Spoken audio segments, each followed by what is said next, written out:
Blog Talk Radio. Yeah, Steve Grant. Ghost, what up? Diesel, what up? Yeah, we the children of the future. We live in your computers, and we resist the hits from these slithering Medusas. Switching up maneuvers more quicker than they used to. The last thing they want is start criminals to move up. They try to reach for us, but they can't get to us. We're built to take hits, everything just slams into us. And because we ain't falling for these planned agendas, the shit we spit's only for advanced listeners. So listen up and look at us, we see it goes beyond us. That's why when we come together, we become the strongest. We getting close to the edge and I'm jumping off it, cause I ain't scared to die when I see that I got my squadron. We bombing them and I ain't talking about Boston, so shut up. Coming down on them, it's like a comet hitting Russia.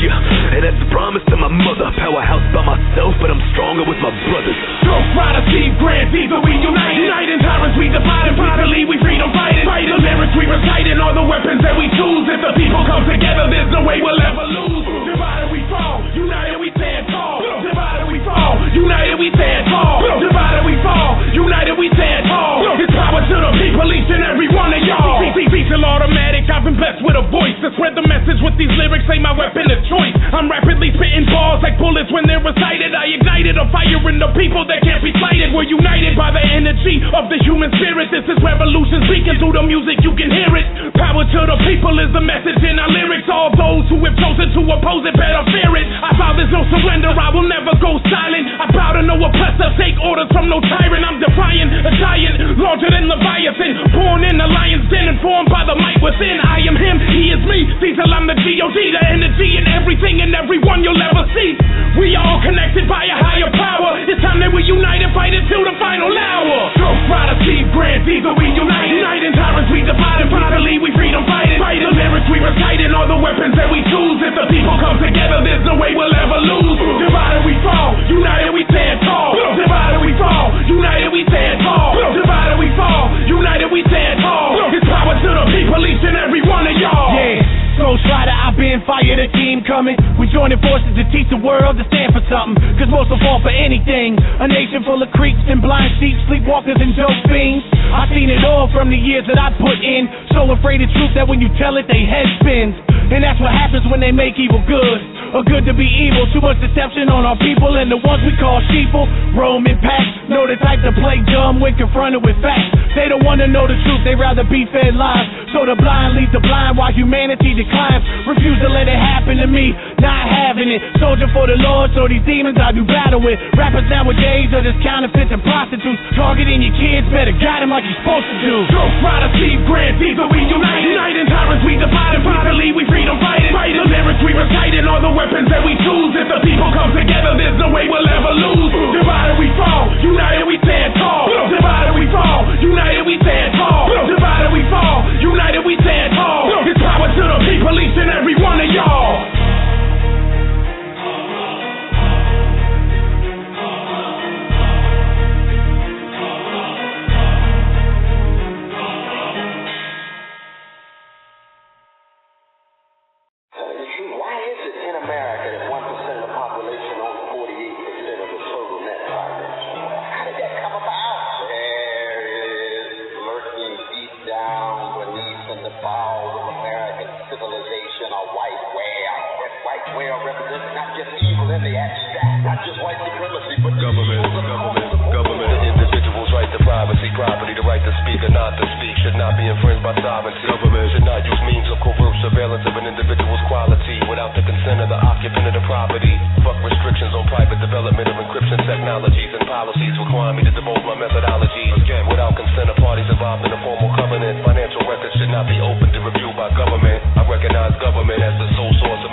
They can't see what Yahweh see. I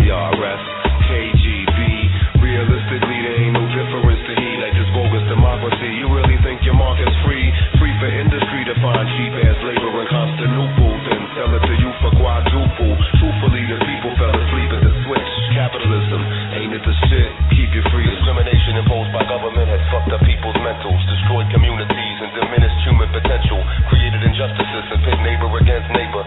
Tax workers to death and stolen the fruits of our labor. Pays us they terminate the sanctions against tax evasion. I'm for the eventual nullification of all taxation.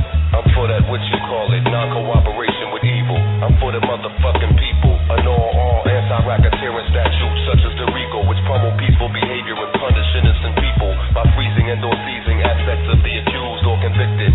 Tactics they use are often twisted, assuming humans are guilty prior to conviction. People are doing time for crimes that lack victims. Revamp the system in its entirety. Armed citizens are essential to a bounteous society. You can't see what Yahweh see. IRS, KGB. Realistically, there ain't no difference to he like this bogus democracy. You really think the market's free? Free for industry to find cheap-ass labor in Constantinople, then sell it to you for quadruple. Truthfully, the people fell asleep at the switch. Capitalism, ain't it the shit? Watch yourself. The history of a nation, of a civilization, somehow could view itself as the most free and the most democratic and the most enlightened, and still deny the pervasive suffering in relation so oftentimes to poor people and working people and people of color, decade after decade after decade. We live in futuristically with an easily repeatable history. The so-called war on drugs threatens individual liberty. It's provided a rationale by which power of state is increased to restrict your right to privacy and be in a state of police. Repeal all laws that raise civil and criminal penalties for the use of drugs and of anti-crime measures, especially. Essentially, maintain my right to carry arms extensively. I hate to be put in positions where I'm forced to act offensively. Rights will be denied, abridged or enhanced more than ever before, according to your circumstance. Sweeping power grants for the executive branch. 300,000 new jobs building the FEMA camps. And that's a future approximation. They try to reduce the population with a mandatory flu inoculation. The Coalition for World Liberation is pure hypocrisy. You can't be trusting them Republicans screaming democracy. You can't see what Yahweh see. IRS, KGB. Realistically, there ain't no difference to me like this bogus democracy. You really think your market's free? Free for industry to find cheap-ass labor in Constantinople, then sell it to you for quadruple. Truthfully, the people fell asleep at the switch. Capitalism, ain't it the shit? Keep your freedoms. Truth is, it's just an illusion of freedom. We could never be free unless radical change happens immediately. You see, it's 1990. Damn, it's 2004? Yes, it is. Already? Almost 2005. Damn, this joint's 10 years old. Time flies. It's a whole decade in the making. Right? It's a little bit harder to keep your freedoms now than in 94. But You ain't lying. I really want you to try to hold on to your freedoms. I'll try. You could do it. We could do it.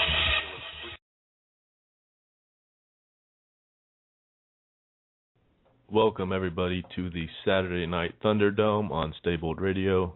This is our first broadcast on Stabled Radio, and I'm your host, James Ward. We have Sean Auten in the studio with us, who I'll bring in a moment. But first, I'd like to apologize for my voice. I've been really congested today and not feeling well. But go ahead and bring Sean in. Let him say hi. Hey, what's up, everybody? How you doing, Sean? I'm good, bro. How you doing? I'm doing well, man. I'm kind of excited about this radio network we just started, and I'm glad you could be here with me tonight, man. And I guess we'll just get on with it. We're going to be discussing the obvious problems and apparent solutions to achieving a common goal of freedom for everyone. You know, this means freedom from tyrannical rules, psychological, physical, and financial warfare, among many other things. So first we have to address, you know, these fallacies that we as Americans, those of us listening who are American, take as truth. And the first one is that, you know, we are all created equal.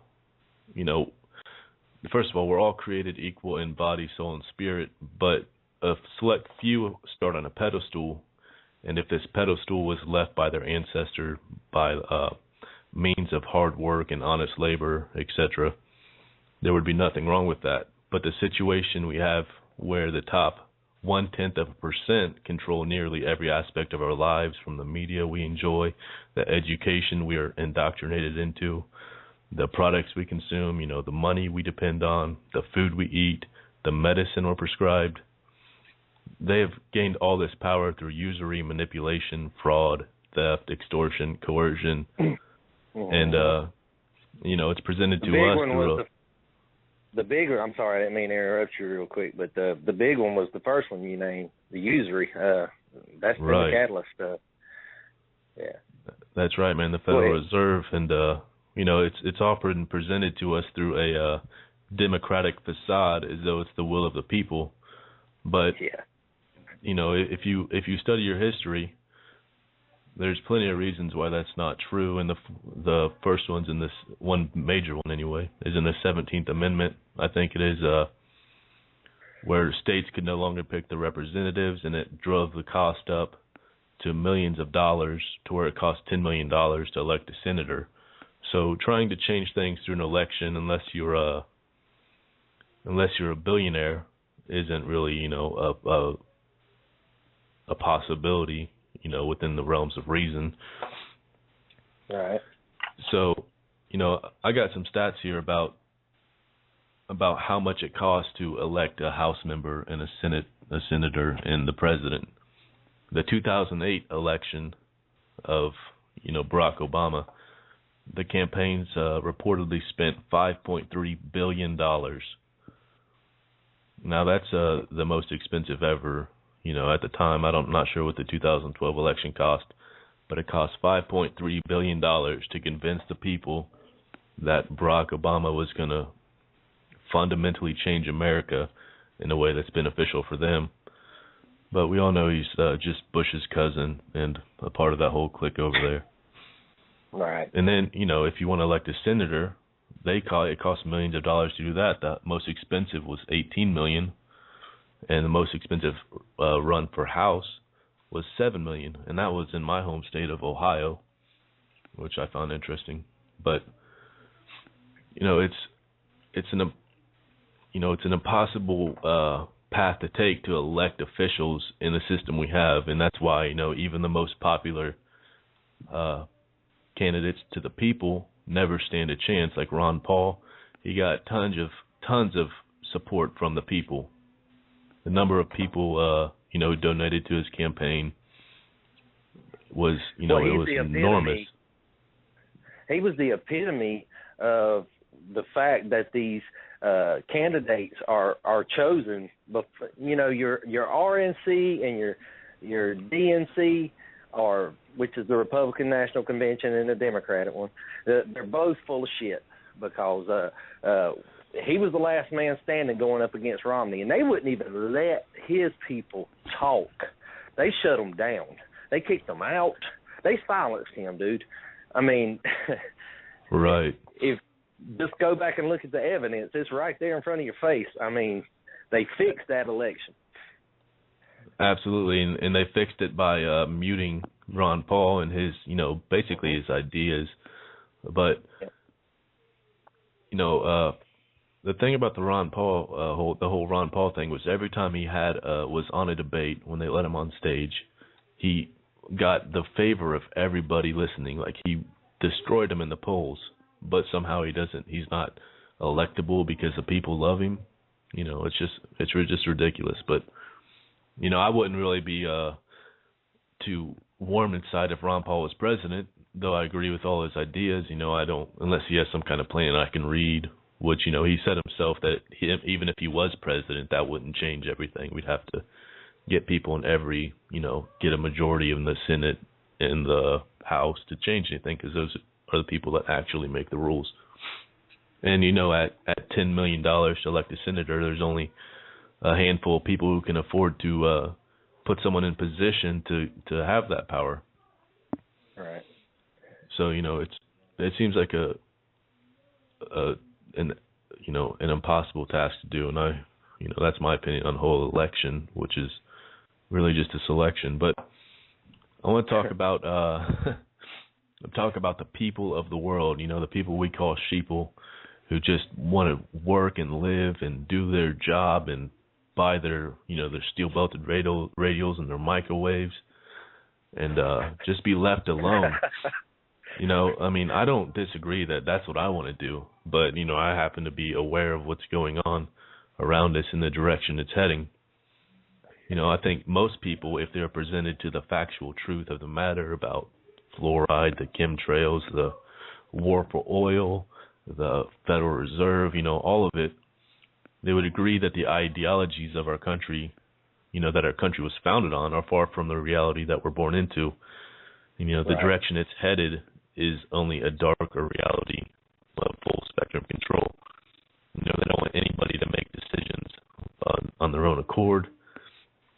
They don't want you to have the ability to, to think for yourself, and that's evident through, especially the newest schooling system of what's that called? Common Core Curriculum. Yeah, Common Core Curriculum. Yeah. Right, where 2 + 2 = 5. So. Mhm. But I think everybody should have the ability to choose what is right for them and their families. But because of the nonstop programming and manipulation we're exposed to, most people today, if given this option, would likely not choose wisely.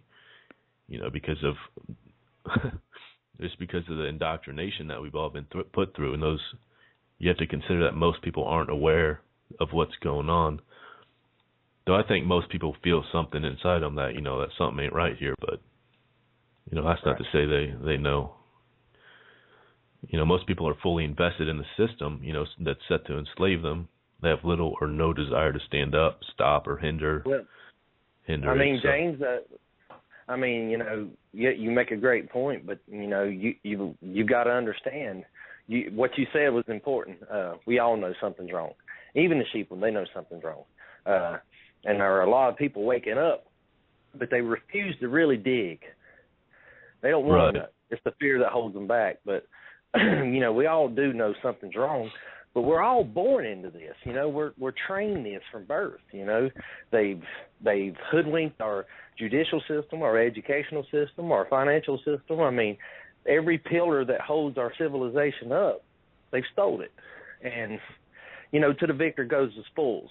And what I mean by that is, when they won the war, and they won it in 1913, with the Federal Reserve Act, they took our money over, and that was the end of it.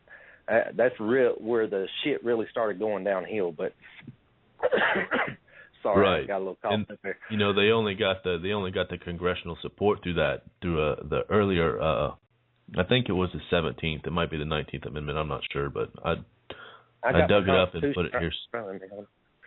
Yeah, it's the Election of Senators Act, or I thought I had it in here. Yeah, here it is. The Senate Election Amendment, the 17th. The state legislatures, they stripped the state legislatures of the right to elect senators, and it now costs tens of millions of dollars to elect a senator. Right. The idea that you can get one candidate into office that he would change things is absurd, so because of the financial cost it would take. And you were talking about the people who are asleep but really know something's going on. I find with the Alex Jones crowd, the people who are aware of the corporate plutocracy that we're under, they're exposed to the fear porn campaign where they're all too scared to get out and speak about it. They don't want to be targeted or have their picture taken or this or that. But, what's worse, dying a slave or dying fighting? I mean, even if they were going to kill everybody, which I don't think they have the balls to do. What's worse, dying a slave? Well, you're right. But, the reality of it is people need to look at this and analyze the fact that they created the electronic system that we're on, the electronic grid that we're on. Every computer we use, dude, every telephone we use, now I'm talking about landlines, since they put them on the market. I mean, they're a lot smarter than people give them credit for. They've been tracking and tracing for a long time, in my opinion. That's something I can't prove now. I mean, I'm going to be honest with you. It's something I can't prove, but they do it today. And so if they do it today, in my opinion, they've been doing it all along. So if you think that you're off of the grid, but you're talking on a cell phone like we are right now, or you're on a computer looking up the Rothschilds or whatever you might be looking up, they know it. Just take the Casey Anthony case down there in Florida. They asked her why she looked up the word chloroform on Google. And she was like, no, it just popped up. I was looking up something else, actually, and it just popped up on my computer. Pulled out, I don't know, the doc number of the evidence, but they pulled it out and showed her where every keystroke she made to put that into Google. So they know. Right. I mean, if they want to track you, they will track you. And there ain't a damn thing you can do about it. Right, and it's really not nothing you want to fight directly anyway. You have to cut it off at the source, and it's all coming through as legal, legal acts, if you want to call them legal. I really, they're not really legal; they're acts, and it's not the law. But that's another topic which we'll probably get into. Sui Juris on this network, and hopefully have Rob Johnson on. If no one out there has ever heard of him, I suggest you find his book. It's called Sui Juris, Law of Full Age. But it's like the whole fear porn, man. It's like they left people feeling powerless and scared to speak out and hiding. I personally feel it's our duty to God, to ourselves, and our kids and our country and the entire world who's affected by our ruthless global takeover by force. And it's all done in our name. Everything that I'm against is done in my name as an American. I'm the one funding this. I'm not the only one, but I'm funding this through my taxes. Right. And I'm accepting it. I'm not really accepting it. I'm trying to stop it, but I need. I'm just one man. We need millions, and I think we have the numbers, but I think. Well, I mean. That's been brought up to me by the Alex Jones crowd. They bring it up to me on a regular basis. Well, it only took 5% of the population to rebel in the American Revolution to change things. And I'm like, yeah, but they didn't have the weaponry they got now. And it's that weaponry that is staring you in the face. You can talk shit all day about what you're going to do when you're staring down the barrel of a gun. But it's a whole different ball game when you're actually looking down it. And, that's exactly right. We're looking down it right now. And, they dumbed us down with fluoride. They've made us docile people. We don't have a backbone. That's the problem. We've got 330 million people in this country, and I probably about, 10 million of them's awake, roughly, maybe more. I don't know. That's a guesstimation, but... none of them want to actually stand up and do anything because, they feel like they're outnumbered. They're outmanned. They're outgunned. It's a difficult situation, But we're going to have to do something. Right, and that's why I think the military crowd. I definitely am for the military being a force. Not for the forces used for now, but for for fulfilling their oaths to defend and protect the Constitution, which, that alone could puts them on our side in the end. How can you defend a Constitution of the people when, you're overseas? You got to get our troops home, and I think most of them are on board with this. I'd like to think that, but I don't know that. And there's plenty of powers that be in the military who wouldn't allow their troops to or their weapons to be used against the American people. Right. But back to what you was talking about, bringing us into this conversation. The founding fathers had this idea of a free nation, but the reality of it is people don't want to be free. If we wanted to be free, we would still be free. We would. People don't want to do the legwork. They don't want to study politics. They don't want to be informed. They want to bait, like on Idiocracy. That's what they want to do. They want to sit on their couch in front of their TV and do their damn thing, and, it blows my mind, the statistics that people can pop out to me after a football game. Know every single bit of information about this football game, and then I'll let them. I'll even talk to them about it. And sit there and the smile on their face, and they get all excited about it. But when it comes time to get excited about something important, something that's going to affect your children's life, I got 3 kids, dude. It's unfathomable to me to comprehend why people don't want to do something. You know, when you start asking them about this information, they shut down. Oh, I don't want to talk about that. You know, I gotta get back to work, or I gotta make a phone call or something. You know, they'll blow you off in a skinny minute because they don't want to have that conversation. You know? Right, man. It's you know, and it's a hard pill to swallow to understand. You know what the situation really is, and you know I think that's a problem. Most people just don't want to go down that road because they like. You know, most people I talk to anyway, I don't really talk to any people who are really suffering, but you know that's what they will be eventually. You know, and you know, what are your choices when you're in the position of extreme poverty? You really have no way out. It's like the system's built like an obelisk. You know, you can't climb the walls of an obelisk to reach the top unless someone throws you a rope or gives you a ladder, and that usually requires you to do something, that goes against your moral judgment and your character. Right. Well, that's the thing. What makes people wake up is the Bible even talks about it. You don't come under the knowledge on top of the mountain. You find it in the valley.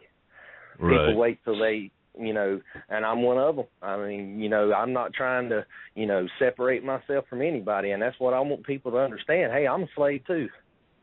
I'm not better than you because I talk about these things. I'm just like you. You should consider me your brother. And I'm not doing this to attack you. And that James none of us are in this movement, man. I mean, on any other radio show out there, we're generally dedicating a lot of time with this research to give you this information to let you see why it's happening to you like it is. But every one of us that's in this movement, almost every one of us, I can't speak for everybody, but I guarantee you almost everybody came into this movement because something bad, something devastating happened to them. Definitely, man. They all have some kind of trigger that put them here, and I always knew that something was wrong with the system, just because from election as a child, watching the presidential candidates speak from election to election, and then the news tell us how they broke other promises. Even the news will tell you this, but it's just in order to get you to favor the next party candidate or whatever. So, I saw through that pretty early, but, I never really understood the depths of it until I spent years researching, and, it doesn't take that long if you find the right sources. There's a few good websites, and I plan on starting a web page for the network, so we'll have links to all the good information that we've come across, and hopefully some kind of blog or something along those lines, a forum for discussion.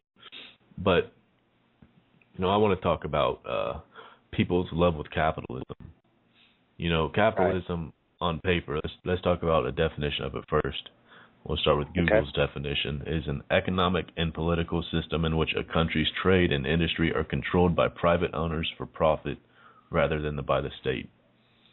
I agree that like I said before, it's how did they come to acquire this control of the private industries? It's through usurpation, coercion, etc., fraud, and through murder as well. But Merriam-Webster defines it as a way of organizing an economy so that the things that are used to make and transport products, such as land, oil, factories, ships, etc., are owned by individual people or individuals and companies rather than by the government. Now, that sounds all fine and dandy to me. People should be in charge of what they're what they create, but that's not what we have. We have a corporatism, control of a state or organization by large interest groups. We do not have capitalism. It's nothing near to close to capitalism. What we have socialism for the rich, where the bankers get bailed out, and after they screw the people out of home loans or through illegal home loans, and there's 17 million empty houses in America. That's plenty enough for everyone. I think I can speak for every business owner out there, small business owner, not that's not affiliated with corporations. As long as you're barely skimming by and you're paying your taxes, and then they're going to tax you some more, and then tax you some more, and then tax you some more, until your nose is just barely above water. You've got your nice little brick home over there with your swimming pool in the backyard and your Ford truck out there, and you're paying taxes on all that shit too. And now they're raising your health insurance through the roof, that we're not going to be able to afford to provide a group plan for your employees unless you're a corporation. They're strangling the small business. That's exactly what they're doing. They're sucking the life out of it. It's a monopolizing situation. That's exactly what they want to do. They want everybody eventually working for a corporation. It's fascism. That's what it is. It's defined by the merger of state and corporate power, and that's what you have going on. Capitalism's fucking dead. If you don't believe it's dead, just look around. He just gave you a definition of it. Just look around and see if that definition holds true, because it doesn't. Well, I was trying to figure out like a good definition for what we have, and I came across a caste system, which is what they have in India, where social structure in which classes are determined by heredity, and they place tilaka, I think is how you pronounce it, or a mark, one on the forehead or the part of the body. And, it seems we have a monetary caste system where, heredity and the amount of money, the amount of corruption you're willing to endure in your name define, your quote-unquote success as a capitalist, if you want to call it that. But, hey, I got to sneeze. Give me a minute, please.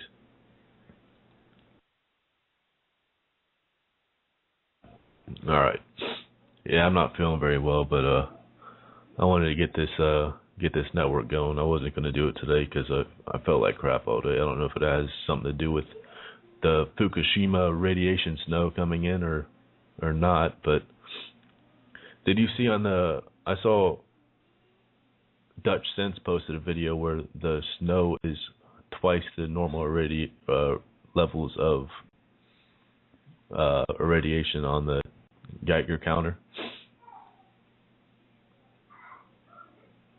I don't know if you've seen that, but I've actually seen something about a radiation cloud that was coming through to something to that effect from the explosion that they had in Fukushima not too long ago. I'm gonna have to step away here for just a second, James. I'm gonna mute myself. You ain't got to worry about muting me in the studio, but you're just gonna have to run with it for just a minute. Let me solve the problem. No problem, man. And if we have anybody listening in who wants to have a debate or discussion or anything they want to bring up tonight, I don't have material for the whole 2 hours. It took everything I had to get what I have ready. But I will gladly take your calls as long as you're not trolling. So I'm back. Sorry. Okay. I had something I have to deal with. So the number, if you're listening, is 347-205-9576. And I hope anyone listening likes what we have to say. Show some support by sharing the link or joining the Stay Bold Radio Facebook group. And right, this is our battle. It's all of our battle. So, right. Now, I mean, that's perfect, because I mean, we need to let everybody know we're not in the conspiracy business. I mean, we're going to eventually set up a donation program so we can, expand the network a little bit, and have more co-hosts, have more live listeners and things of that nature, just to help get the message out there a little bit more. But I'm not in the conspiracy business. I don't do this for money. I have a job, and if I want to make money, I go to that job. And everybody, right. The three of us that have started this network, we're all in the same boat. I mean, so we're not trying to sell you the Kool-Aid. We We want to share information. And you know, when he said debate, you know, because, hey, look, I've learned a lot from debating with people, you know, but it don't make it an argument, you know. I mean, a hostile argument. You can make it an argument, you know, based on a debate situation, and you can actually, you know, learn from each other. It's important that, you know, we all reunite, all come back together. The division's got to stop. That's the biggest problem. You know, the song that he opened the show with from Diesel and Ghost Rider is perfect. It's a perfect message for tonight's show because, you know, our agenda is, you know, to get people back together. I'm tired of the division. I'm tired of when I ask somebody a question, I get called a shield or blah, blah, blah, blah, blah. I had that happen to me today. I was on one of these threads on Facebook dealing with one of these Alex Jonestein church members, and I was just asking questions. That's all I was doing. I wasn't attacking him or nothing. I was just, you know, why don't he talk about Israel being the benefactor of all the wars? Why doesn't Alex Jones cover that? You know, asking him questions like that. Oh, I'm a shield. I'm a definition of an idiot. I haven't done my research. Blah blah blah blah blah blah blah blah. Right. You know, which is such a prejudiced thing to say. Prejudice is being defined as somebody who makes a judgment without the facts, and that's exactly what he did. You don't know me. You don't know the hours of book reading and lecture listening and documentary watching I've done over the past 2 years. I've poured myself into this, and I'm not the only one. And I'm not a self-righteous prick.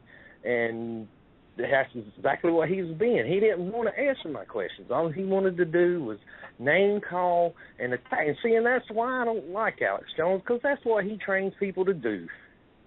That's what, you know, he either wants you to be so damn scared for your life that you want to get completely off the grid and to go hide in a cave, or he wants you out here attacking everybody like he does. And that's just causing more division. If you can't see that, then you're blind as hell.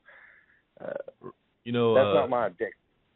The division, man, I've been trying to figure this out for a long time. Like, you know, I believe the Bible has more than adequate wisdom for anybody who's willing to read it. But, you know, the whole, if you really look at, you know, if you look at Sharia law or what's the other one, the Jewish Noahide laws, you know, they're both very evil in nature. But if you read like the core message of any, you know, I'm not going to say any book, but if you read the Quran, the Torah, or the Old Testament, or the New Testament, basically any valid religion, they all have the same ideals of, you know, don't tread on me. Basically is what it says, and don't, you know, love your neighbor, don't be an asshole, and be cool, pretty much. But, you know, the whole Babylonian language barriers created us. You know, I'm not going to sit here and support Islam because I don't know. I haven't read the books, but I know that I've met a lot of people from the Muslim faith who are good people and aren't terrorists by any means. And I've met a lot of people from many faiths who have the same biblical ideals and principles and morals and values that I hold dear. So, right. You know, I'll tell you, dude. The religious, and that's what I do for people who don't know me. My father, he's been a grace preacher for quite a while now. He's been studying the Bible for over 30 years, and he showed me that most of what the New Testament is speaking about is, you know, separating yourself from religion. Well, we have more denominations in this country than anything, and the worst people that I've run across. And if your ass is sitting on them pews, paying your tithes to people you don't even know, giving 10% of your money, then I'm talking to you. Those are the worst people I've ran across. I've had more fellow fellowship with atheists and things of that nature. But I mean, they're decent people, but they've hoodwinked the Christian faith, and they've taught us to be a warmongering, hating nation. Absolutely, man. They've used select terms and methods of, manipulation to do so, and it's obvious if you just stand back and look at what's happened. It's really obvious. But yeah, definitely, man. They've turned us into into the military arm of the Zionist agenda, basically. Yep. Political Zionism, whatever you want to call it. I don't like to use labels like that, but because you can't label every Jew as a criminal, and if you label all criminals as Jewish, then you miss most of them. But there's definitely an aspect to the whole Jewish thing, because the manufactured Holocaust, which is nothing like what they talk about in the textbooks in school, is only used to further this agenda that we're battling. So, I'm not saying that Jewish people didn't die and that it wasn't a terrible thing. I'm saying that it's been driven into your brain more than any other tragedy, and it's to support the state of Israel, which is just basically a front for the Queen of England, if you really look at it. But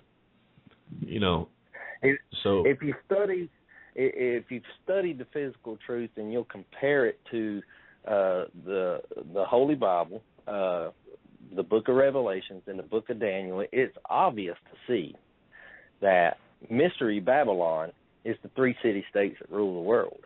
I mean, to me, it's obvious to see.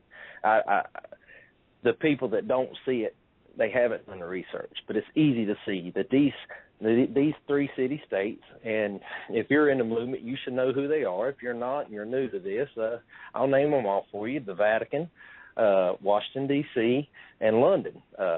London being the financial, the Vatican being the religious, and Washington, D.C. being the military arm of Mystery Babylon.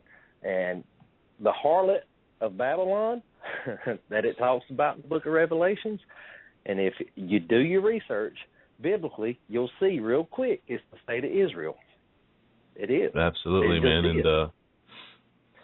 And I always thought as like the whole New York Stock Exchange is and the stock exchange in general as being quite evil in nature, because before, people in the stock market at one point, if they invested in a company, they had a personal obligation if the company failed. But I think it's through incorporation that they now have, they can pawn it off on the taxpayers and their stockholders if they drive the company in or sell it out on behind the scenes.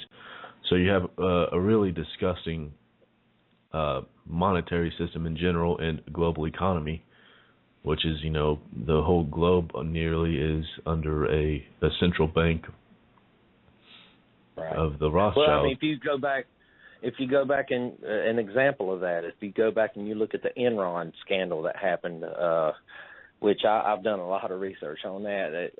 That's a very dark thing that happened to some American people, good, honest, hardworking Americans down there in Texas and out west as well, further out west in California and things of that nature. When Enron collapsed, every one of those people lost their pensions. Every stinking one of them lost their pensions. They lost all their benefits, all their 401k, everything was gone.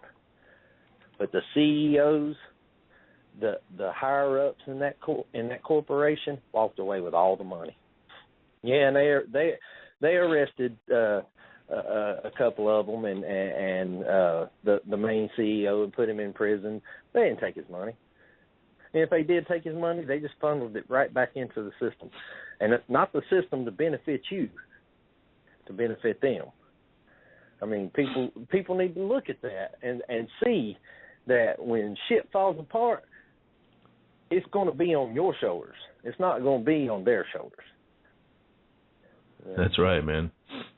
That's an excellent point, because it just pawned off on you, and if you accept this debt as being yours, it's definitely going to make it easy for them to do this, because we paid our debts through gold was seized in the United States.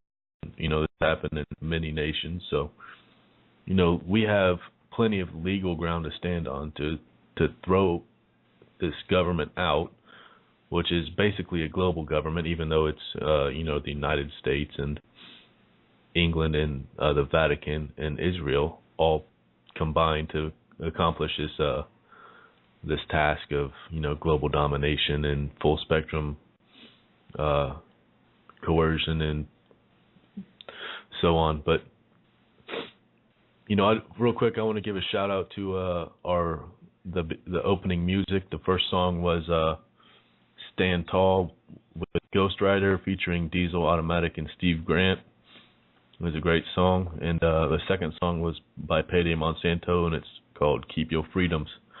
And I think we all need to do that. I meant to say that to mention those songs at the beginning of the show, but it's good to give credit to those putting the effort to wake up people. And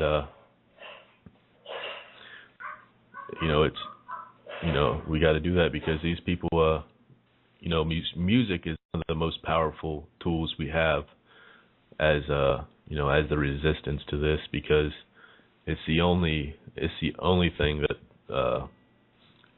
that takes all your brain to you use all your brain to listen to music. If you're reading, you don't use all your brain, but because you have to process the words as if you were reading, and also take it all in through your ears, it makes it a very mentally stimulating experience. So, I love music, man. I can't get enough of it. But yeah, I mean, that's a great point. These people are doing diligent work, to put the truth out there, and the truth is sometimes it's a hard pill to swallow. When people listen to this music for the first time, if they're people, if they're just coming into this, and I'll be honest. I mean, I'm not a hip hop fan, really. I never really have been. I was a blues singer, did gigs in band and local bars around my area, and did that for a while. But I've just always liked the older true music. To me, that's just my opinion. Music's like a woman. Beauty's in the eye of the beholder. So, just because I say it don't mean everybody needs to feel that way. But anyway, I started getting into this and listening to Payday Monsanto and all that. And at first, the words were really shocking to me. I was just like, "Oh man, that's kind of blasphemous." But the more I started, your mind works like a parachute. It's better when it's open. I mean, it works better when it's open. Don't close your mind. And at first I did close my mind, but then I started opening up to it, really listening to the words, writing them down, cross-referencing some of the names that he mentions in his songs and some of the things he talks about. His songs are like a library, dude. I became a huge fan of Payday Monsanto. I listen to him at work every day, listen to him on the way home. I've got both of his albums, Missiles with Relish. If you don't know what that is, to the listeners, go out there and research Missiles with Relish. He just came out with it in 2012, I believe, maybe beginning of 2013. But it's an excellent album, chock full of truth. So, yeah, changed my perspective. Absolutely. And he actually has 4 or 5 albums out, and I really dig the earlier music as much as the older music, because it brings understanding, and he mentions a lot of things that you would never hear on Alex Jones, and if a lot of things you can Google, and I found him like early in my I don't want to call it awakening, because I was already awake, and I just brought awareness and understanding to my to my reality. So it's definitely something to check out. And Diesel Automatic, he's another He's another one of my favorites that I've found recently, and he has some good music. And I think we're going to go ahead and take a break here in a minute, but I wanted to get this song uploaded first. But, you know, we can talk about the three major political/economic structures we have in the world, and they're capitalism, socialism, and communism. And, you know, they all have their flaws, but it seems that the flaws actually come from mankind, which is flawed in his greed and eagerness to throw away his moral values and, you know, his dignity in the name of a profit or in the name of power. Right. So, you know, real quick, you know, you can take 1 Timothy, I think it is, chapter 6, verse 10, for the love of money is the root to all evil. You know, absolutely. Money is a means for a trade, and that should be all it is, you know. But the love of money is the root to all kinds of evil. Now, you look around in the world, you look in this nation, okay, don't even talk about the world. You look in this nation, your neighbors. Look around and see who loves money, and you'll see the root to evil. That's right, you know. Yeah, go ahead. I didn't mean to interrupt you, but it's like that's so true, man. I tell people that all the time. It's like you can't earn a wage. You can't not earn a wage and expect to live some kind of civilized life.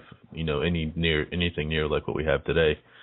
You know, if you want to keep any of this and not be basically a caveman again, which, you know, I see is a better solution than what's coming for us if we don't do something. But well, you got to have some kind of you have to have some kind of wage, some kind of money system, and you know, that's the reason they chose gold as backing it, because you know, I've heard other theories on gold, but, you know, as of right now, I'm for a gold standard. But, you know, if you implemented a gold standard today, it would be unfair to the world, because all their gold was stolen through, you know, fraud. Yeah, but I mean, yeah, you made a great point. Money should be just a means of a trade, you know, and that's all it should be. Before 1913, this was a self-sustaining nation. Your politicians were all voluntary. You know, you're talking about farmers, okay, lawyers, real lawyers, not like the ones we have today, but real lawyers, you know, things of that nature, you know, true businessmen. That your neighbors were politicians. Right. That's what we need to get back to. You know, career politicians is the worst thing besides the Federal Reserve Act that we ever did to this nation. Absolutely. And, you know, they put the president, they give him a 4-year or 8-year term limit, you know, 2 terms of 4 years. But that just gives him a way of escape after committing all these atrocities, being the head of, you know, this system, and holding no accountability for his actions, because most of the things they do, you don't really see the true effects of them until they're out of office. And then, you know, they've been painted as a patriot, or they've mentioned something good they did, allegedly. So, you know, they escape unscathed. Yeah, but I mean, you know, what I was saying, you know, when you think about self-sustainable people, you know, these people rolled up their sleeves and went out there and they farmed the land, they made the food, they rustled the cattle, they did their own thing. And, you know, now you look at us and we're a bunch of people sitting around looking at the Dow Jones, waiting on it to fall, waiting on it to rise. What does that mean? Oh, God, am I going to die? You know, everybody is so pixelated on this monetary system that we have. They love it so much that they don't realize you don't have to have it. I mean, you really don't. I mean, there's bartering systems. There's all kind of means of trade, you know, and we could work without the Federal Reserve. We could work without this fraudulent money, because that's what it is. It's unconstitutional as it can be. I can find the article. I have the Constitution right here in front of me. I can find the article that shows you that Congress is not allowed to let a third party dictate our monetary system. But, you know, with the Federal Reserve Act, that's exactly what they did. But, you know, if we could break that paradigm and get people to roll their sleeves up and put down their Xbox, put down their TV, and get out here and start being a self-sustainable nation again, a self-governing people again, you know, voluntary politicians, an actual U.S. Treasury dollar, so we can honestly trade with each other, get rid of all these taxes. It's a hell of a battle that we're trying to fight here, but it can be done. Right. Absolutely, man, and it has to be done, or else, you know, it's bow to the wills of the already rich and powerful. You know, I'm not for that at all. So, you know, I only bow to God. So, you know, if I got to go to the guillotine or whatever, I'd rather not do all that. But, you know, if I got to, that's where I'll go. I ain't. Yeah. But I'm like you, dude. That if that's what ends up happening, you know, so be it. That's my fate. That's my fate. You know, I'd rather die standing on my feet than live on my knees to a man. Absolutely, man. And it seems like we have, you know, if you consider the people that are awake, even if they're Alex Jones fear porn addicts, if they saw something happening, you know, in the form of a restoration or a revolution of, you know, ideas of justice and, you know, freedom and virtue, you know, things that are rare or impossible to find in our political system today, I think that they would, you know, they might just be forced to stand up and do something. But, you know, there's groups of people out there, man, and they're all separated by their slogans and their titles and their labels, but, you know, we're all just people in the end, and you know, we have to do it as one with a common goal. And I think we all have the same common goals and ideas that we hold dear to ourselves. But right. Well, you know, and that's the paradigm we've got to break. You know, that it's going to take collective. It's going to take. I understand freedom. Don't get me wrong by any means. You do your own thing. You know, I ain't saying you got to believe everything I believe. I ain't saying you've got to be a Christian like me. I ain't saying you got to do the things that I do to get my approval, because it ain't about me. I'm not, and it ain't about you either, is it, James? You're not only in this for self-righteousness. I'm in it for my people, man. All of them. My son and my nephew and my family and their kids. You know, anyone who's gonna be on this earth, you know. But, you know, I tend to speak to Americans because that's where I'm from, and that's where, you know, most of the problem stems from, at least the military part of it. But you know, we're basically soul dyers as a nation who go out there and die for a cause that's fraudulent in nature, and it's really sad. I mean, it weighs heavy on my heart. I have family in the military, and I love them dearly, and I think they went in it for the right reasons, and you know, at least they felt like they were the right reasons, and it's their acceptance of the fraud and you know, these lies that we've all been told since birth, that, you know, somehow as Americans we deserve to treat, you know, to do things to the rest of the world. Like, you know, if you own an iPhone, you know, that's cool. iPhones are cool, I agree, but, you know, I don't like them because they're made in factories by slaves. And you know, if you think your life's hard here in America, go try build an iPhone where you live live at the factory, and they had to put up nets and airbags to catch people from jumping out the windows that were committing suicide because the conditions are just that horrible. You know, so I think that, you know, our lives and our, you know, this horrible reality we live as Americans, which really isn't bad at all, but, you know, it's heading there. It definitely is heading that way. We need to regain, first of all, the freedoms and the liberties that we had as Americans at its, you know, inception, but not exclude the rest of the world in this, you know, if that's what they want. And, you know, It's just sad, man, that we think that, that because they're from Indonesia, they can make our clothes for a nickel a day or whatever, and we don't have any moral obligation to feel wrong about this. That's the biggest thing I see in the whole truth movement, is that somehow because we're American, we deserve some kind of perfect. Yeah, preach it, bro. That's exactly right. Let's just take the diamonds, for example.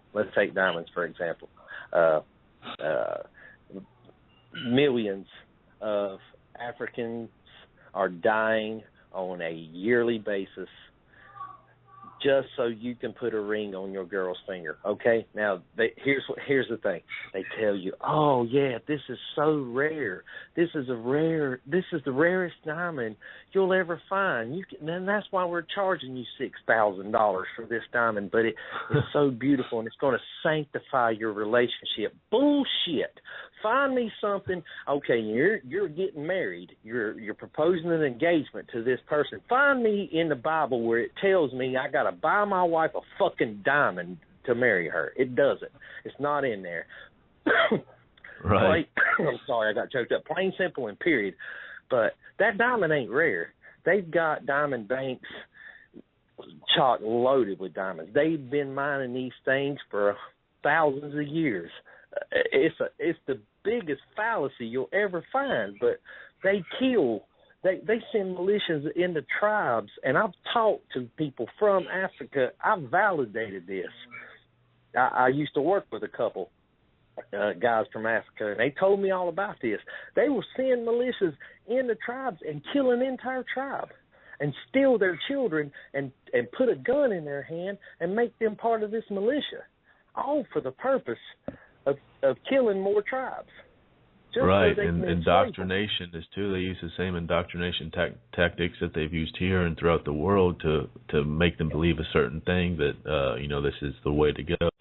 But yeah, man, it's sad. And then you get into oil and the atrocities that are done in the name of oil when there's technologies out there, free energy technologies that can free us from this whole raping the globe for resources, so we can drive 20 miles to the mall and spend fake dollars on shit we don't need that was made by a slave. Right, so it's really, all of it really makes me sick to the stomach. And but you got to start at the top and work your way down to fix all of it.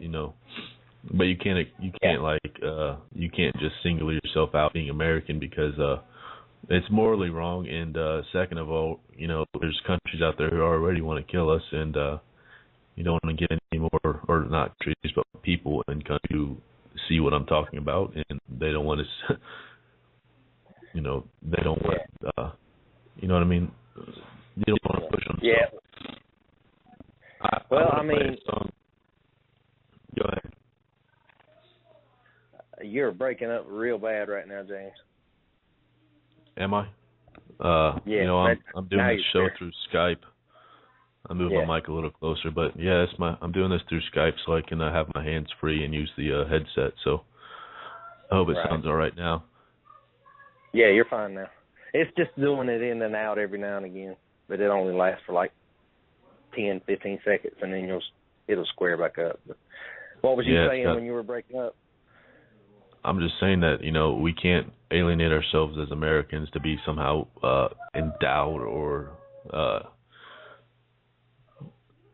I guess endowed, or what's the other word I'm looking for, entitled to certain things that the rest of the world can't have. I'm not saying that it's our duty to go free the rest of the world, but it's our duty not to support the slavery that, keeps them where they're at through feeding our greed and our lust for material things that, basically drive this. We just passed the biggest materialistic holiday on the face of the planet, and that's a perfect example of what you just said, Christmas. Kids bawling and crying because they didn't get an iPhone 5, they got an iPhone 4, or they didn't get Nikes, they got Adidas's, or they didn't get, Alistair or Crosby or whatever. I don't know naming of them damn companies. They got a Walmart brand T-shirt, so oh God, their world's in. And yet you got people over in Africa using soda bottles, plastic soda bottles as shoes. You know, right? Think about it. Right, and you see him wearing clothes from the '80s and shit that we threw away because it wasn't hip anymore. You know, if you want to be fashionable, make your own clothes. Don't put it in the hands of some poor schlep who's enslaved overseas. But yeah, we're about an hour and 5 minutes into the show, so I'm gonna play a couple songs and take a bathroom break, and then we'll be back for the second hour. Right. And if you want to call in and have a discussion with us here on Stay Bold Radio, the number is 347-205-9576, and just press 1. Hopefully we can get Cole in the second hour. I don't know if he's going to be free before the time's up, but I hope to hear from him. So we're going to start with Rich Man's World by Immortal Technique. So pay attention. Right on. You get up and howl about America and democracy. There is no America. There is no democracy. We no longer live in a world of nations and ideologies. The world is a college of corporations, inexorably determined by the immutable bylaws of business. The world is a business. And I have chosen you to preach this evangel. For all my free market healthcare robbing, stock stealing, retirement fund fucking with niggas. Fuck you little credit card scam and jewelry stealing, crack selling, liquor store robbing motherfuckers.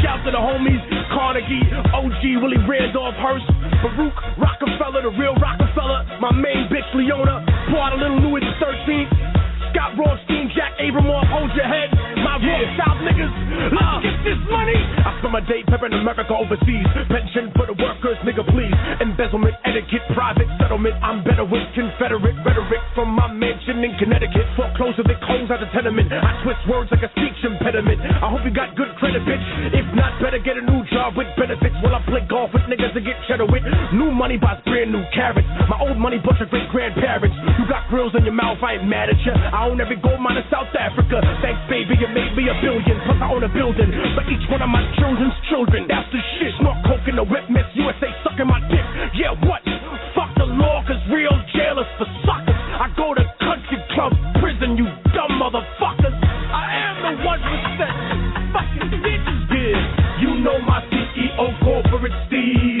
please, overthrow governments overseas in a breeze, politicians in my pockets for a few hundred G's, so if I'm ever in court, my assets are never free.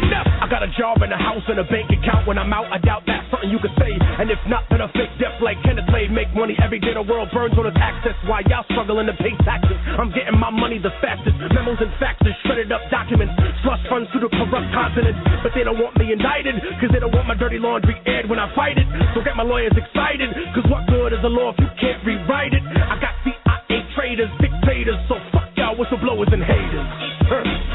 Shit, I'll invest money from Al-Qaeda in the bank, 9/11 widows go too late to capitalism, so I pray to fuck the state of the world.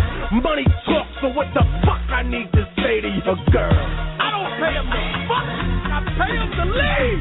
You know my CEO, corporate steez, greed. I treat countries like the IMF, down on your knees. Real gangsters run the world, fuck what you believe. I cut down the forest while y'all niggas burning some trees. I get your family murdered for a couple of G's, cause your working class money ain't fucking with me. You think rappers are rich cause of songs you heard? My labels make the money and have it rap the fucking words. Y'all in the ocean coasting with the sails out. Hey America, thanks for the bailouts. I made off at Tobago, Ambrosiano. Got away scot-free like El Vaticano. Activists get mad at me cause I'm a tax-free charity. 80% to the staff and company and 20% to the homeless and hungry. The country gotta pay the Fed Reserve. Kick back to the banksters, haven't you learned? You protest cops and patrols on the street, but I bought City Hall so I own the police. Email, Facebook, and the shit you tweet. Or the phone company, so I heard you speaking. My suggestion is, yo, No correction, no election, sex with no affection, no invention to benefit the world. A man will exist till I got the money in my hand. World Bank,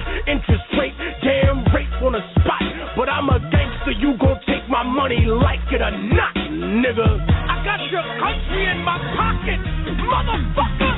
You know my CEO makes Sonic Steve's cheese. Only little people pay all these taxes and fees. Since you were born, we control what you watch and you read. And pretty soon we're gonna own the fucking air that you breathe. I take what I want, fucker, I don't have to say please. I'll convince you that it's good for you. Take it and leave. You think presidents are the face of a nation? I put them all where they are.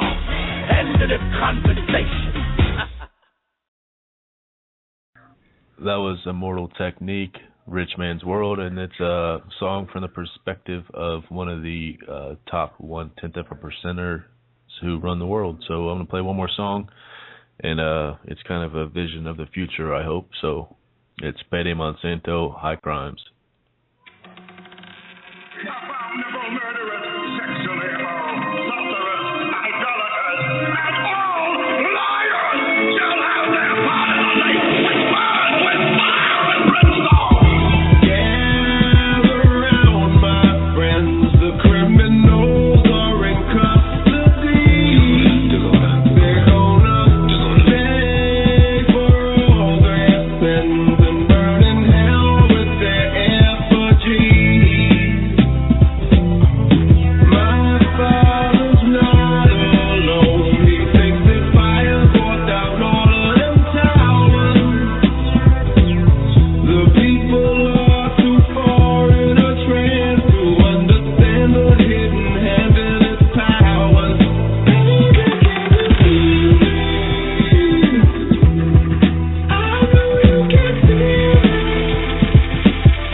Call it a conspiracy.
back. This is the Saturday Night Thunderdome on Stay Bold Radio.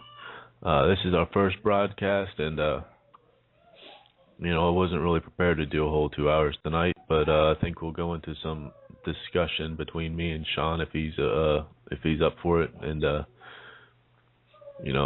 I really haven't been feeling well. I'm sorry about that. I hope I don't sound too horrible for you guys to listen to, but Sean, if you're in there, speak up anytime. If not, I think I'm we'll here, talk. All right, cool. I'm here. So, is there any? I know you got a show coming up. Are you going to do a show this week? And you might as well plug that. And it's Thursday nights. I'm gonna keep the same name because that name holds dear to me.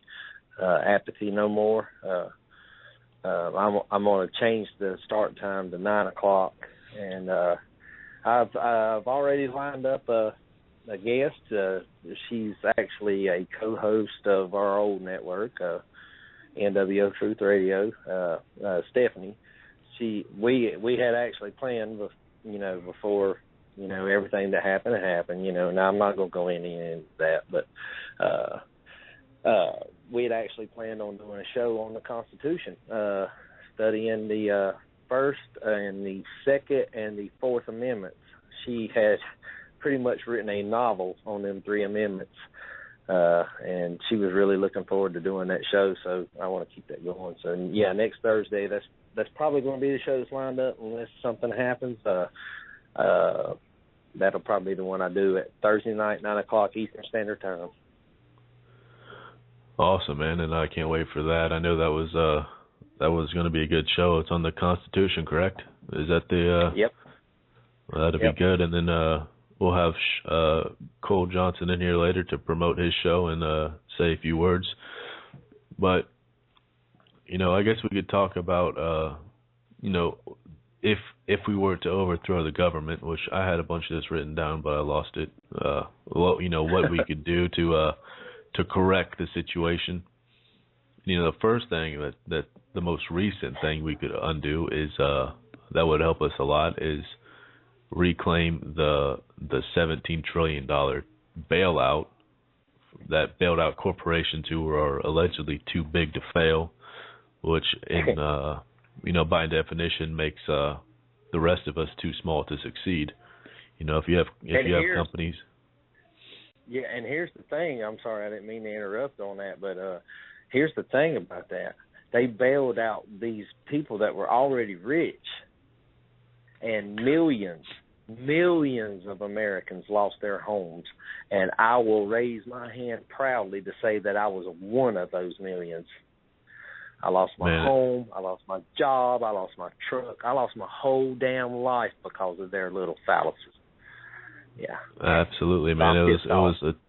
It's a horrible thing to have to go through, man, especially when you're given these comforts that should be available to everyone without being forced into modern slavery. Should be able to acquire these things without having to adhere to these ridiculous laws we're put under and all these regulations that make it impossible for you to get past the first step of the door.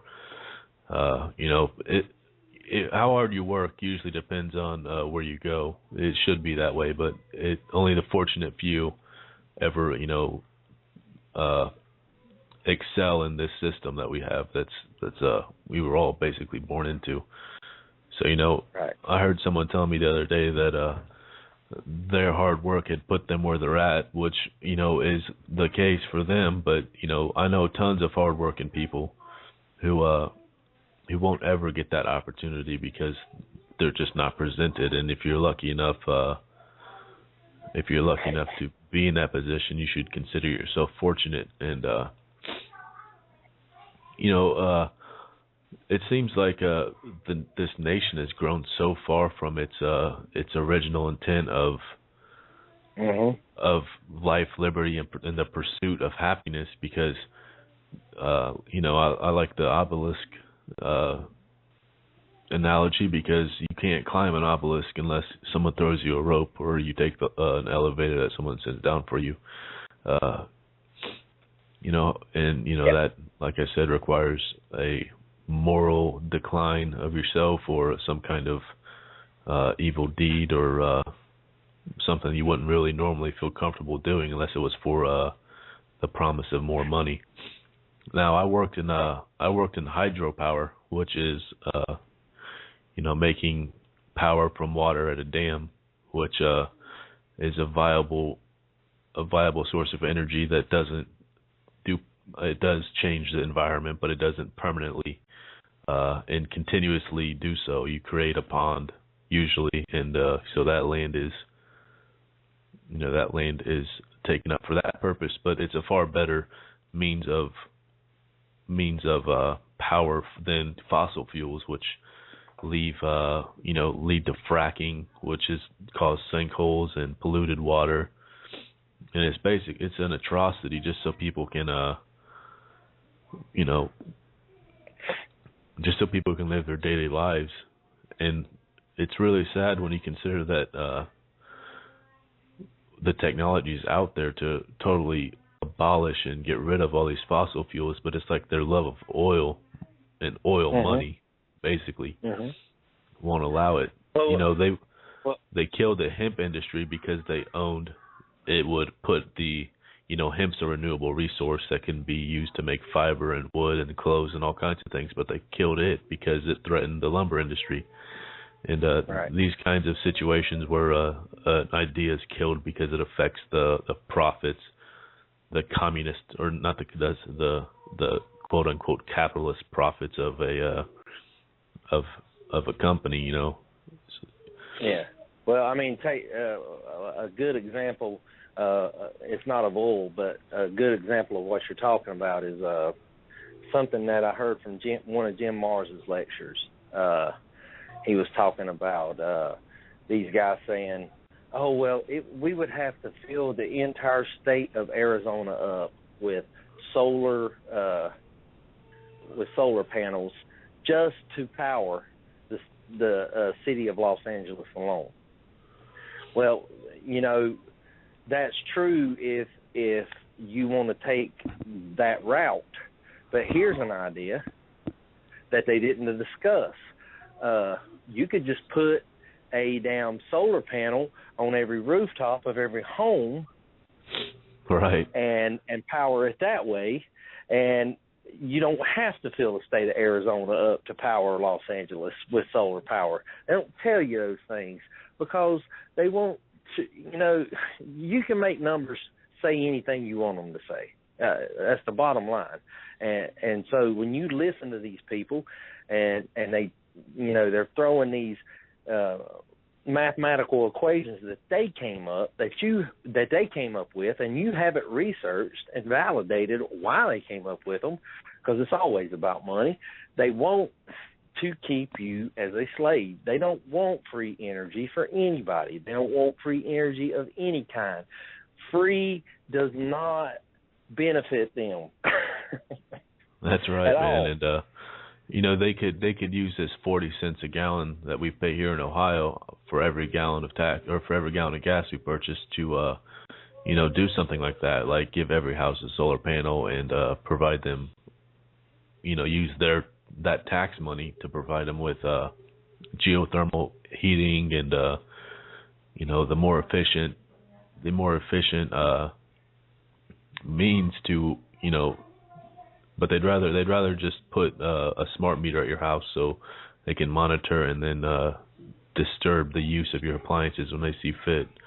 If they need the power to power HARP or whatever they do with it. So it's really quite sad that the whole thing. And I wonder if these smart meters, if they're susceptible to an EMP, because they're like a computer chip. Sure, they are. Yeah, that's right. Sure they definitely are. And then they push these mercury light bulbs on us that are that use less energy. Yep. But what they don't tell you is if one of them things pops in your house, and Cole actually posted something. Cole Johnson, he's a fellow host on this new network we've created here.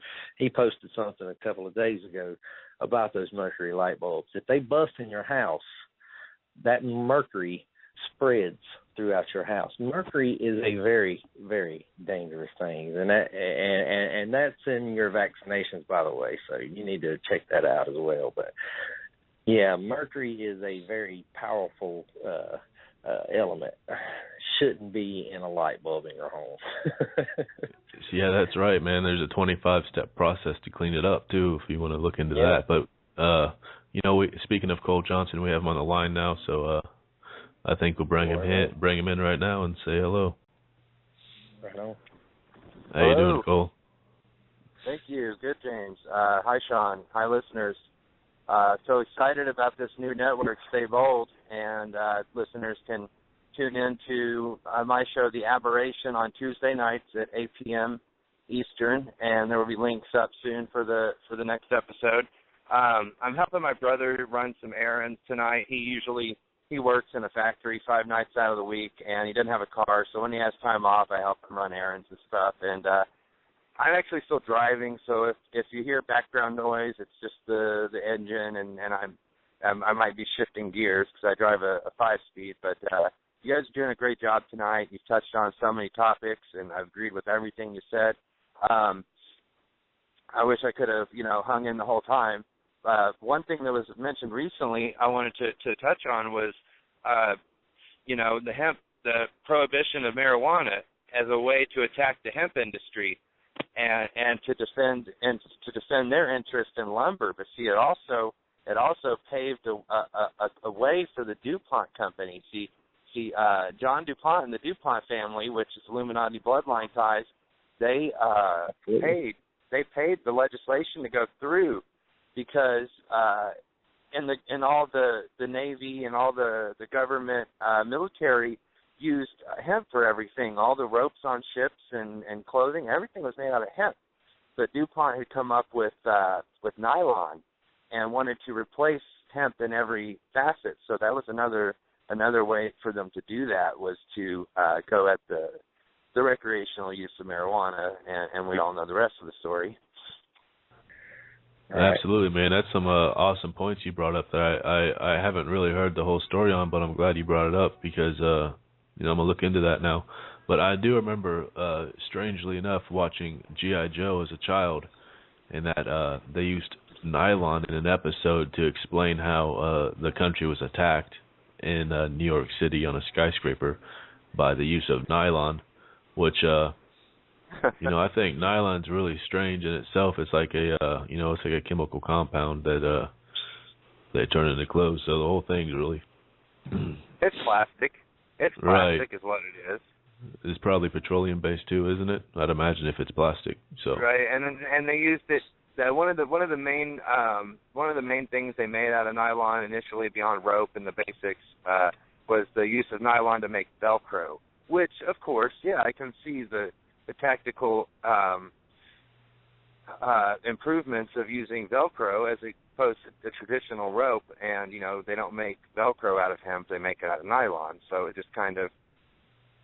But you can check that out. There's a book that was written years ago called "The Emperor Wears No Clothes" by Jack Herer. That's JACKHERER, and it outlines a lot of that stuff on the whole hemp conspiracy aspect. Yeah, that's awesome. Thanks, man. I'll definitely check that out. And I can't wait to hear your show coming up. So if you want to plug that again, it's The Aberration, correct? And that's right. It's The Aberration. It's on Tuesday. No, Tuesday now. It's on Tuesday night, 8 p.m. Eastern. This first episode, I'm going to go ahead. See, most of our listeners will probably know that The Aberration appeared on a previous network, and I did 21 episodes. And I'm going to pick up with the number sequence there. It'll be episode 21 and 22. I'm going to pick up where I left off. The first episode is going to be NWO basics, just basic New World Order structure, the names and groups that comprise this monster, and the details that most people in this movement agree upon. Chemtrails, vaccine, GMOs, the basics. And, like you're kind of muffled. Your sound is. I don't know if it's on my end, but you're talking about on my end too. Yeah. Okay. I'm sorry, guys. It's just my phone service, and I'm working on getting equipment to do Skype for my show so that the sound quality will be better. Also, you're fine now. That's on January 7th, and then check out Tuesday, January 14th. I have a special guest, a lady out of Canada who is she's awesome, and it's going to be a Bible-based episode. So heads up for listeners, if you're not into the whole Christian thing, don't listen. No one's forcing you to. But not every episode of The Aberration is Bible-based, but some episodes are. January 7th will be just basic NWO stuff, and then January 14th will be a Bible study episode. So thank you so much to James and Sean for having me on this group, this radio network group, and thank you to the listeners. And you guys are doing such a good job tonight. Yeah. Thank you, man, and I appreciate you guys being here with me and joining the network and getting it off the ground. And if anyone out there listening wants to attempt hosting or co-hosting with us, hit me up on Facebook. Man, I got to sneeze, but hit me up on Facebook and we can have a discussion. And if you want to try it out, we need to fill some slots. But until we do that, we'll probably be playing music on our nights off. So likewise, if you have any music you'd like to hear played, kind of like listening to your radio, hit me up on Facebook on the page, and go ahead, Sean.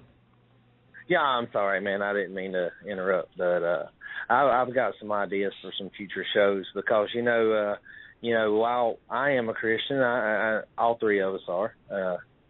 I understand that, but I understand our listeners, might come from different elements as well, and so since that's kind of my thing, I want to. I'm planning on doing future shows where I'm going to bring in some authors of books regarding Buddhism, Hinduism, even Muslim. Because we need to understand. We need to look at every aspect of people's belief system. Because this country was established upon freedom, and while I'm a big supporter of my faith, I also am a big supporter of freedom, and I believe that a person should be able to accept their own belief system, and they should be ridiculed for it. And I don't believe that's my responsibility as a Christian, is to run around and attack other people's belief systems. And so, I plan on doing some shows later on in the future where I'm going to have some special guests on so we can talk about these different faiths. Right, man. And I think the commonality we'll find in all religions is that they play on people's basic instincts or conscience to do the right thing, and that's probably the one thing you'll find in common with all of them. I can't guarantee that, but I have a feeling that that's what we'll encounter through doing that, and I think that's a great idea because not even the Bible requires everyone to to be Christian. It says that every knee will bow and confess to God. So it does also say in the book of Romans that there will be faith of faith. So you're exactly right. The Bible actually even talks about that. Different faiths, different belief systems. We need to understand, God was a big supporter. If you've read the Bible, he's a big supporter of liberty. He's a big supporter of freedom. Jesus Christ hung on that cross for that freedom. So we need to support it. We need to give people, their platforms. Hey, Sean. That's just all I want to say about that. I'm excited about it. Yeah, go ahead. This is Cole again. Something we did on previous network was a show about the details of the assassination of JFK, and we had talked about doing a kind of a series on the history of important assassinations. I think we should pick that up as well and do some more of those. There's so many more to cover.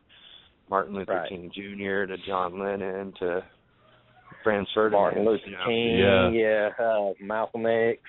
There's a lot. Oscar Grant. There's a lot of ground to cover on assassinations. Assassinations are an important element to understand that if you become, and that's the biggest advocate I have against Alex Jones. How is he still breathing? Right, if he wasn't hiding something or a gatekeeper somewhere, he would have been dead. Even if he lived in a bunker in Texas, you're absolutely right about that. Yep. He's definitely a gatekeeper of sorts, and they won't just murder you; they'll threaten your family. And I believe that if you walk with God, you can walk anywhere. But just because you do doesn't mean the people you love do. So most people aren't willing to sacrifice their loved ones, and their loved ones often don't have the same faith that they do in God. So, that's just my personal opinion on that, but I think you definitely bring up an excellent point, man. If Alex Jones wasn't some sort of gatekeeper or, like I like to say, a fear pornographer, he wouldn't be alive, or he would, Well, see, I was listening earlier when Sean said that it was a thread on Facebook where he talked about Alex Jones and talking about how Israel is always the benefactor, which is correct. And I was actually in that thread too, sticking up with him. And this guy was attacking both of us, calling us shills, but never backing anything up. And I was coming at the guy so politely. I was like, if you've got something to share, do it. And he says, well, I'm not going to spoon feed lazy poser truthers. Well, it seems like if you want to lift people up, you do that by sharing information, not by withholding information and pointing a finger, mocking people that don't, know what you know. If he had something to look at, I would have looked at it, but he never offered anything. But I have Alex Jones listening friends as well, and they're good people. Some of them are overly paranoid, but they're still good people nonetheless. And I've had this conversation that you're having right now with them, and they kind of say, well, Alex Jones is a Christian. He prays to God for protection. That's why he's still alive. But, bullshit. Bullshit.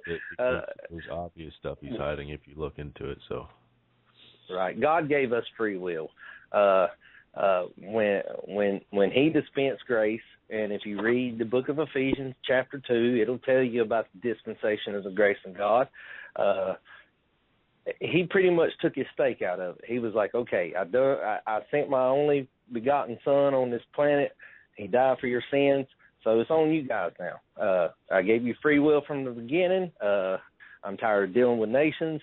I'm going to step back, and I'm going to let you do your thing. And so, that praying for God for protection, I call bullshit on that. He's getting protection from some other source.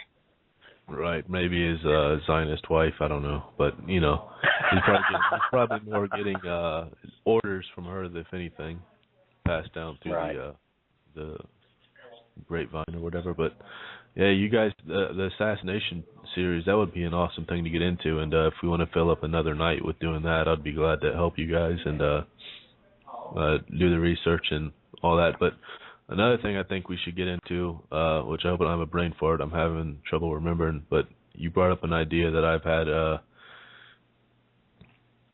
along those lines, but instead of covering assassinations, I am drawing a blank, but I should have said it when I had the thought, and that's why I don't mind you guys interrupting me, because thoughts come and go. But I'll get back to it, I'm sure. But the whole Alex Jones thing, man, it's just a sad situation to see all these people afraid to speak out against these atrocities, and just accepting him as being the way of life. Well, I mean, I posted on that thread, and I was very proud of this one comment I made. I said, you speak against the sheep, but then you act like one. Right. Don't follow the crowd. Find out what you can't talk about. and you'll find the truth. Find out Right. what they try to silence you about, and you'll find the truth. If you're an ultimate truth seeker, I mean, that's your element right there. That's your key. Find out what you can't talk about, whether it's right division of the Bible. I've been called a heretic. I've been called anti-Semitic. I've been called a domestic terrorist. I can't. I know I'm not a violent person by nature. Don't get me wrong. I'll defend myself if you back me into a corner. But I'm not. I have no violent nature of any means. But I love discussions, and I feel like debate, as long as it's not based on hate, is how we learn from each other. So when I ask you a question, it's pretty simple to answer it. If you don't know, just say, "Hey, I don't know." And Right. maybe I can show you something. But if you do know something that I don't know, hey, man, share it with me. Right. And absolutely, man. And people seem to get so offended, and when you bring up something that goes against either their core beliefs or their situation, because but they don't want to tell you why it's wrong or give you any information. They just want to tell you that F you. I'm right, you're wrong. Yeah, but, yeah. that There's has to two do types with... of people. There's logical people and there's emotional people. There's people that think they use their reason and their logic to base their belief systems on, or their knowledge or their understanding of things, and there's people that use emotions. If you let your emotions control you, and probably 90% of this country does, that's our biggest problem. We need to look in the mirror. First of all, that's the first thing that we need to do in this country. If we want to really fix things, we need to look in the mirror. Stop being closed-minded. Start being open-minded. Start trying to come under the understanding of everything. Start treating people like brothers instead of like your enemy. Quit being jealous. Quit being envious. I've heard people say, "Oh, yeah, people are not born evil. People are born naturally good, and it's this system that makes us evil." And that maybe that's true. It could be true, but I just don't believe that. I believe that we have both in us, and it's which animal you feed is the one that is going to show its face. Right, that's an old Indian proverb, but they use the term wolf, but I really don't like that term. But yeah, I definitely agree with the premise, the entire premise of it. Which part of your mind do you feed, the good or the bad? And that's an excellent analogy for it. The better question is, which of those two wolves does the mainstream media feed? Because that's what most people go to. That's where most people are going to get their information, their entertainment is from the mainstream media. So they're allowing that wolf to be fed, because I can't find many shreds of decent programming or entertainment out there anymore if it's not on the internet like we're doing right now. Right. And excellent point, Cole. Excellent.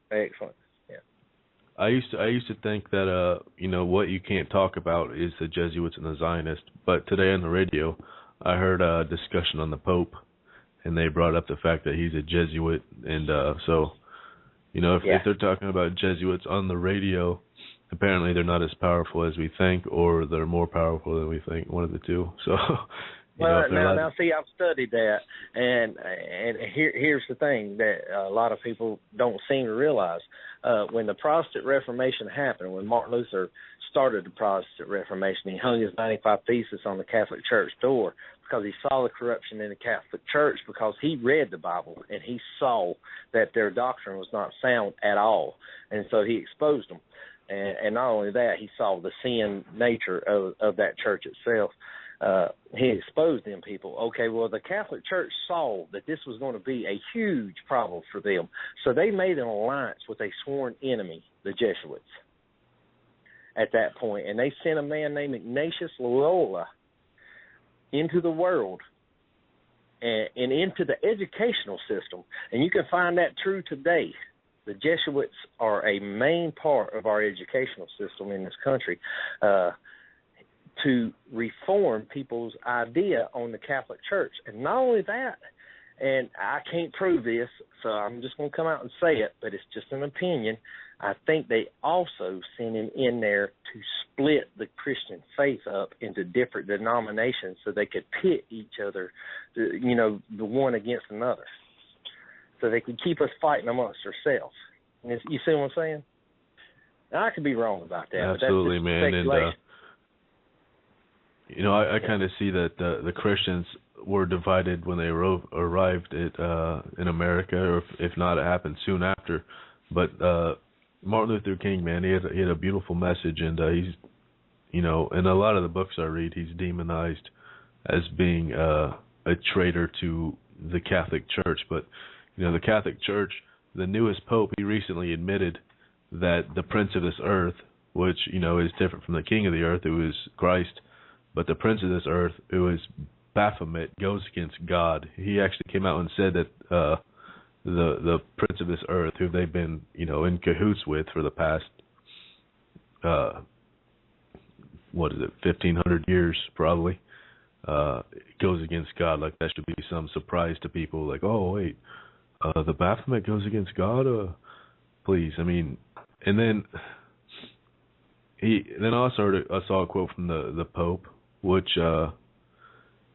he said he found that he needed to study the Bible more. It's like, well, no shit, you're the Pope. You're the go-to guy for the faith of Christianity as a whole, because even if you don't agree with the Pope, the Catholic Church is the largest and most powerful branch of Christianity.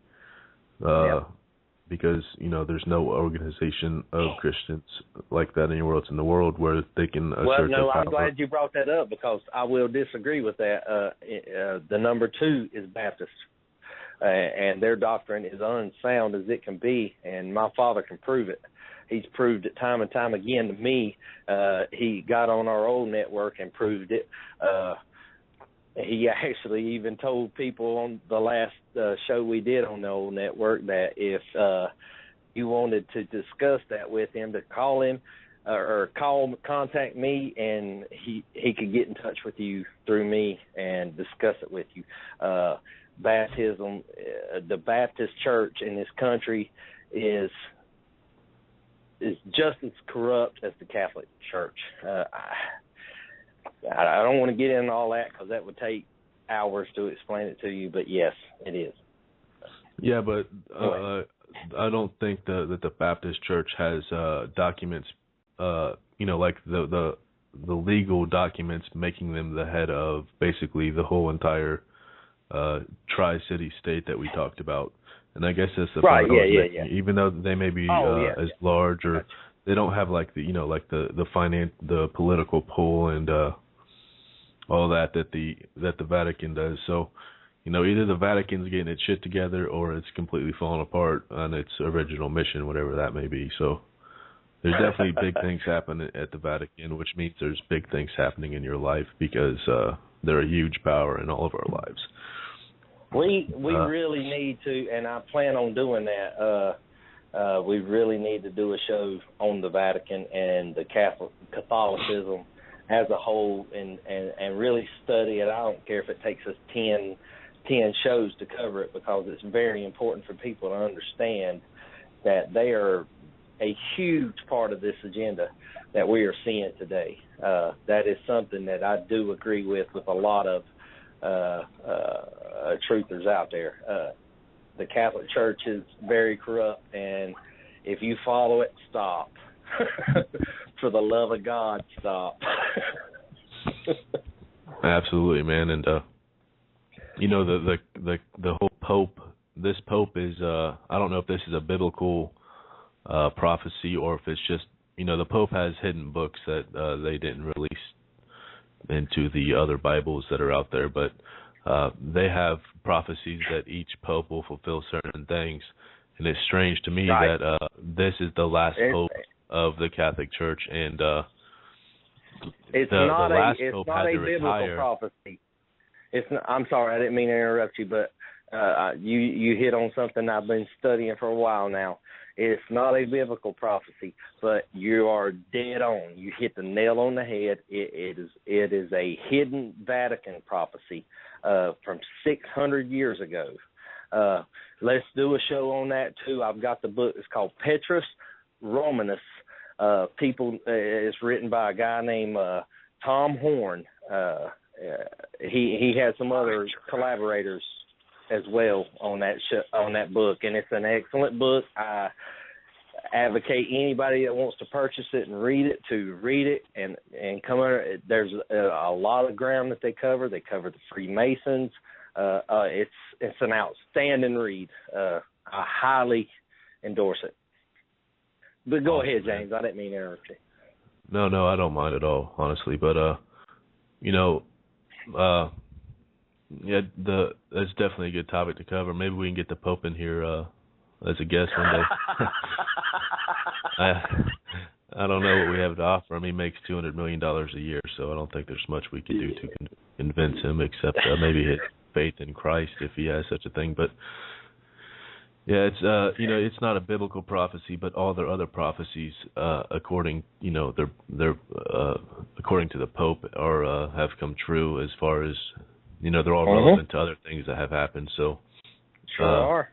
And it's odd to me that the last Pope retired, which I don't know how common that is, but it seemed like he was ready to go on. It's the first time it happened. I think it's the first time it happened in like 400 or 500 years. I think it happened one other time, back in the 1400s, something like that. Yeah, it outlines that in that book. It's all laid out in that book. The whole prophecy is laid out in that book. It's, like I said, it's a great read. If you're interested in reading it, yeah, definitely. Go ahead Since that title is in Italian, I'd appreciate if you post it in the group or the event page or something, so I can copy and paste it into Google. But Latin, man, Latin in itself is like a whole other topic we get into, because why is the largest and most powerful quote unquote Christian organization in the world speak Latin? Like that seems kind of odd. I've always wondered that myself. Yeah. But yeah, that's a show we could do on etymology and language in general, which I think would be a good show. But we have 7 minutes left. I don't think we're going to studio hour unless we get someone calling in the next few minutes with something to say. We might, but I think we'll go out with some music. If you guys want to say anything else, we have a few minutes, and then I think I'll cue us the last song. So. Yeah, I do got one thing to say. For all the people that's listening to the show tonight from our old group, and I'm going to say it, NWO Truth Radio. That's where we're from. We were all hosts over there at some point or another. And I mean no war with you guys. And hopefully once we get our feet up under us, I would like to in the future form a union with you guys. I mean, we all need to work together. We're in this for the same reasons. We don't need war. We don't need anger. We don't need haste. We don't need anything of that nature. I love everybody.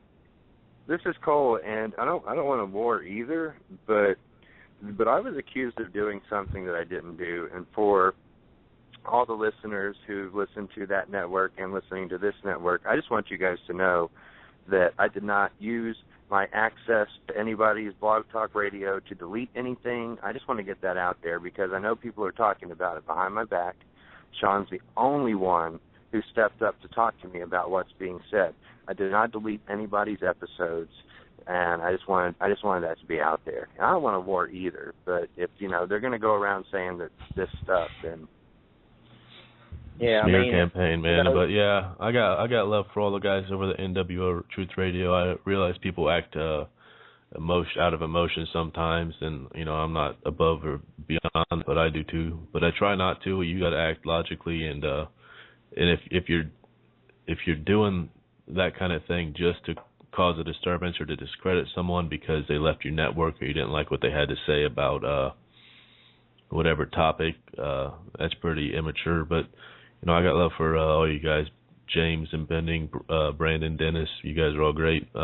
Stephanie. So, you know, I'm not trying to start a war either, but on the other hand, I will defend what I have to say. You know, let's start another network because I wasn't allowed to say it on that network. And Brian, Guy, you guys are all awesome. So keep doing what you're doing. I'll be likely tuning into the first half of your show, which is coming up. But yeah, you know, I don't want any problems. I didn't come here for problems. I came here for solutions. So yeah, if you have anything else to say, Cole, I know I didn't hear any of that. I didn't hear any of that talk about you deleting people's episodes, but you know, I wouldn't be in that conversation anyway. But well, yeah, I just wanted to get that out there, and I'm not dwelling on the past. I'm just looking forward to the future, and you know, I'm excited about this new network. Yeah, me too, man. I mean, hopefully we can get some new voices in here. Go ahead, Sean. Yeah, we will. You know, and you know, we just need to understand that, you know, division is part of their plan, and you know, hate is part of their plan. And I don't hate anybody. You know, if I unfriended you, there was a reason. You can come and talk to me about it like a man. We'll discuss it like a man.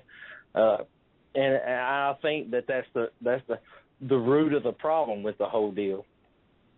That's why I'm on this network and not on that network anymore. Because, you know, there were certain things that were handled unprofessionally. You know, if you had a problem with Cole, you come to Cole. If you have a problem with James, you come to James. But you don't do it publicly. You do it privately. You handle it like a man. You handle it professionally, and you handle it without malice. If you've got malice in your heart and you're going behind people's back, it's going to stir dissent, and it's going to divide us. And that's not my goal at all. And that's why I'm here and not there. But I still support them. I still believe in their cause. But I just don't want them to think that there is going to be a war, because I don't want one. And hopefully one day when we can all sit down and have a discussion, whether it's one-on-one or whether it's in a group form, we need to understand that we're in this together. You know, so let's don't look at it like a division. Let's look at it like an expansion. Let's look at it like, you know, another network that maybe might reach some people that network couldn't reach. So, you know, just look at it from that point. We're not a franchise, though. Let's let that be understood. No, we're not. Not a franchise. Absolutely. Yeah, we're not. We're not a corporation. That's right. No 5013 affiliation here. So, much love to y'all. I think we're going to play No Love for the Industry by Ghost Rider and call it a night. And I appreciate you guys coming in and helping me do this. And can't wait to get this network up and running. And to all the listeners, thank you for tuning in. Much love from Stay Bold Radio.